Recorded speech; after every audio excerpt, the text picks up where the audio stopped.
To tutor online, you'll need a computer that can perform several tasks at the same time. So it's important to use a good quality and modern desktop or laptop computer that can cope with these demands. We recommend any device with at least an i5 processor and at least 8 GB of RAM.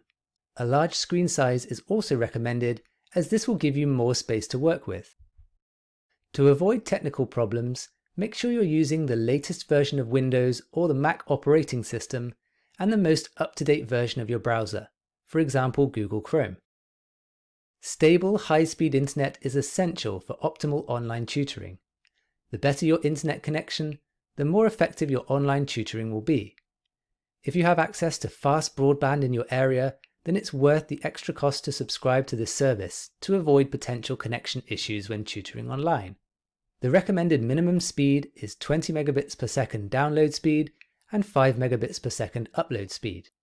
All tutors teaching maths, science, and other subjects where writing or equations are needed must use an online whiteboard, and we recommend BitPaper.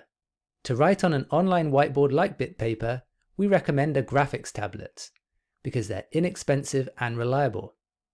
Wacom or Huion's are the most popular graphics tablets and cost between $25 and $60. We also encourage tutors to use other online resources to teach their subject, such as Google Docs. It's important to be aware of your environment when tutoring online. Background noise can distract both you and your student, so teaching in noisy public places like coffee shops is not suitable.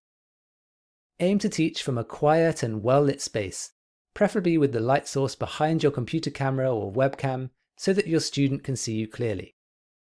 Your student also needs to hear you clearly, so you'll need a headset or external microphone with speakers. In summary, to tutor online, you'll need an up-to-date modern computer, stable high-speed internet, an online whiteboard, a graphics tablet, a headset, and a quiet, well-lit room.